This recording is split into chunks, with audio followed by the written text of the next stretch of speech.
Assalamualaikum warahmatullahi wabarakatuh. Perkenalkan, nama saya Darniati dengan NIM 24111009.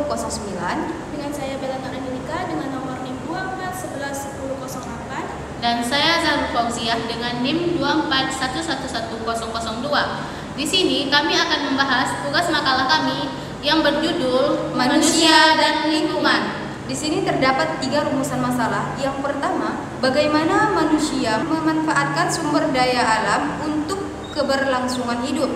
Yang kedua, apa dampak aktivitas manusia terhadap lingkungan.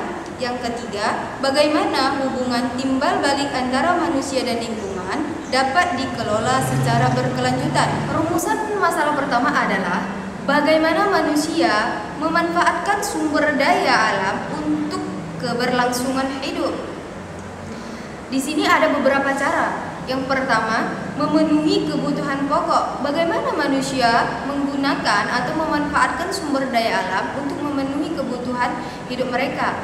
Mereka menggunakan lahan pertanian untuk bercocok tanam dan peternakan. Mereka menggunakan air untuk irigasi, mengonsumsi air, dan sebagainya. Mereka juga menggunakan kayu dari hutan untuk membangun rumah dan membuat perabotan. Cara selanjutnya adalah menyediakan energi.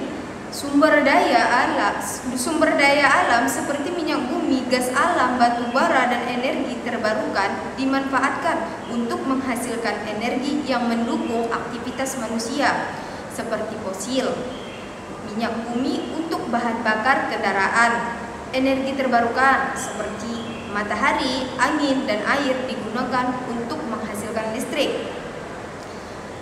Cara selanjutnya adalah membangun infrastruktur. Sumber daya alam seperti batu, pasir, dan logam digunakan sebagai bahan dasar untuk membangun jalan, gedung, dan fasilitas umum lainnya. Cara selanjutnya adalah industri dan produksi. Sumber daya alam dimanfaatkan sebagai bahan baku untuk memproduksi barang-barang yang digunakan sehari-hari seperti hasil tambang, yaitu besi, emas, dan tembaga untuk industri teknologi dan perhiasan. Hasil hutan seperti getah karet, dan kayu untuk industri manufaktur. Cara selanjutnya ada ekonomi dan perdagangan. Sumber daya alam yang diolah menjadi produksi bernilai tinggi dapat dijual untuk meningkatkan perekonomian seperti ekspor minyak, gas, dan hasil tambang.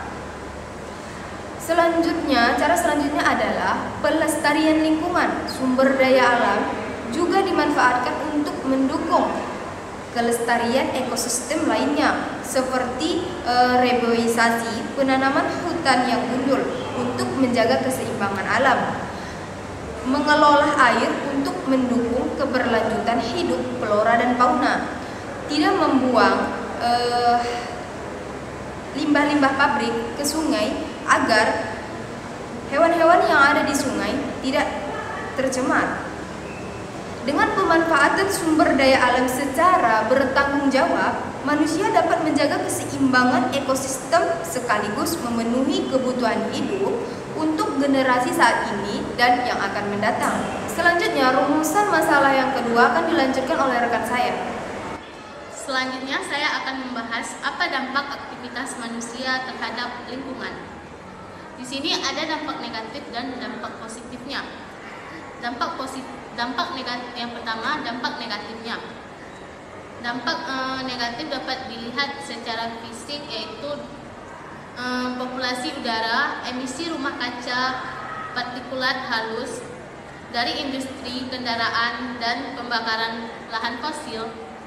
Selanjutnya ada populasi air, limbah industri, domestik, dan pertanian yang mencemari sungai, laut, dan sumber air lainnya.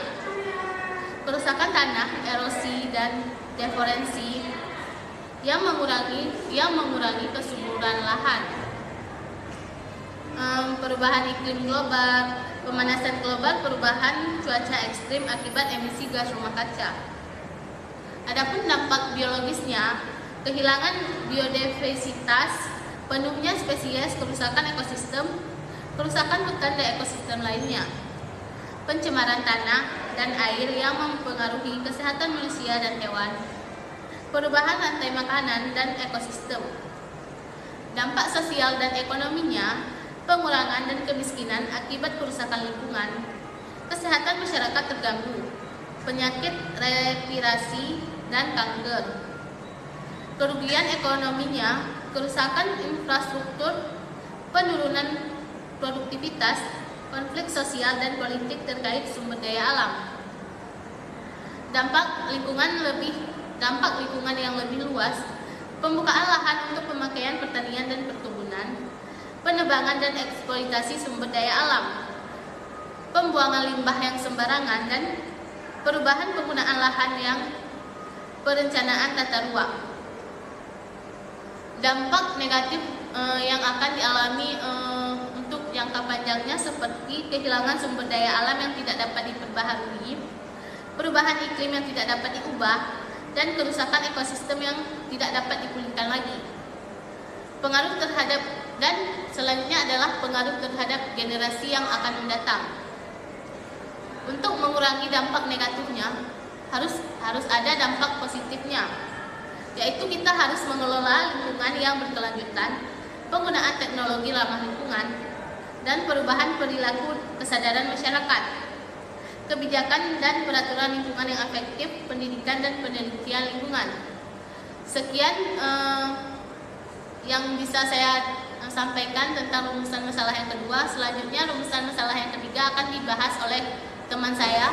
Jadi di sini saya akan melanjutkan rumusan masalah yang dibahas oleh saya, yaitu bagaimana hubungan timbal balik antara manusia dan lingkungan dapat dikelola secara berkelanjutan. Jadi hubungan timbal balik antara manusia dan lingkungan ini berjalan dalam dua arah, yaitu ketika manusia menjaga lingkungan dan ketika manusia merusak lingkungan. Jadi ketika manusia menjaga lingkungan, mereka akan mendapatkan manfaat yang besar baik untuk manusia sendiri maupun untuk makhluk hidup lainnya. Contohnya seperti menjaga lingkungan, seperti menanam pohon dan tidak membuang sampah sembarangan, yaitu dampak yang akan didapatkan mengurangi resiko banjir, tanah longsor, dan polusi udara. Dan ketika manusia merusak lingkungan, pasti manusia sendiri yang akan kesusahan dalam merasakan dampaknya, seperti bencana alam, kelangkaan sumber daya alam, dan kesehatan yang terganggu nanti.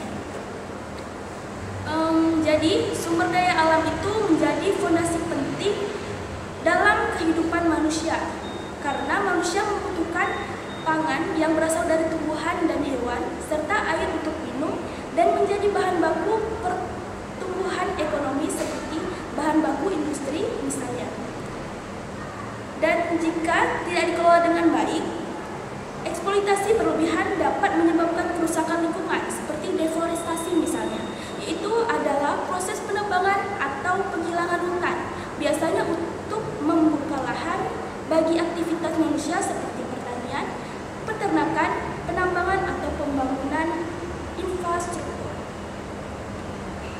Dan cara mengolah hubungan ini secara berkelanjutan, penggunaan sumber daya alam yang bijak, yaitu manusia harus memanfaatkan sumber daya alam seperti air, tanah, dan hutan dengan cara yang tidak berlebihan agar tetap tersedia untuk generasi yang akan datang. Contohnya adalah menggunakan energi terbarukan seperti tenaga surya dan angin untuk mengurangi ketergantungan pada bahan bakar fosil yang terbatas dan mencemari lingkungan. Jadi kesimpulan dari makalah yang kami bahas adalah hubungan manusia dan lingkungan adalah keduanya saling memengaruhi dan saling bergantung. Manusia bergantung pada lingkungan untuk memenuhi kebutuhan hidup.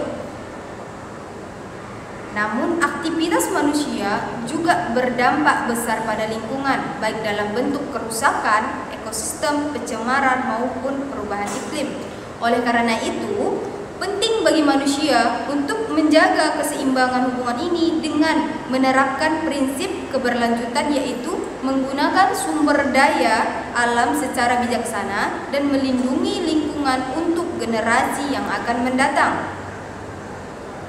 Hubungan yang harmonis antara manusia dan lingkungan akan menciptakan kehidupan yang lebih baik dan mendukung keberlangsungan hidup makhluk hidup di bumi ini. Cukup sekian presentasi dari kelompok kami. Semoga bermanfaat bagi pendengar, khususnya bagi kami. Wabillahi taufik wal hidayah. Wassalamualaikum Assalamualaikum warahmatullahi wabarakatuh.